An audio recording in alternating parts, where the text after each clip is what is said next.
صدر مملکت آصف علی زرداری نے امریکی ہم منصب ڈونلڈ ٹرمپ کو دورہ پاکستان کی دعوت دے دی۔ صدر زرداری نے امریکی قیادت اور عوام کو یوم آزادی پر مبارکباد دی۔ اپنے خط میں صدر آصف علی زرداری نے امریکہ کی آزادی کے 250 سال مکمل ہونے پر مبارکباد دی۔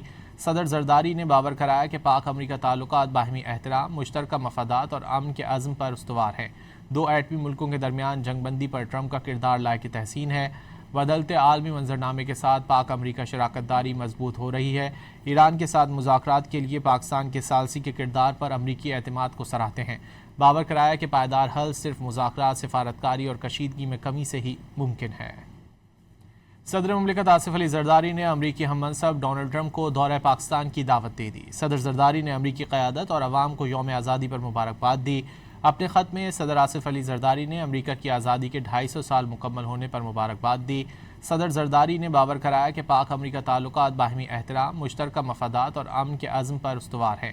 دو ایٹمی ملکوں کے درمیان جنگ بندی پر ٹرمپ کا کردار لائق تحسین ہے۔ بدلتے عالمی منظرنامے کے ساتھ پاک امریکہ شراکت داری مضبوط ہو رہی ہے۔ ایران کے ساتھ مذاکرات کے لیے پاکستان کے ثالثی کے کردار پر امریکی اعتماد کو سراہتے ہیں۔ باور کرایا کہ پائیدار حل صرف مذاکرات، سفارتکاری اور کشیدگی میں کمی سے ہی ممکن ہے۔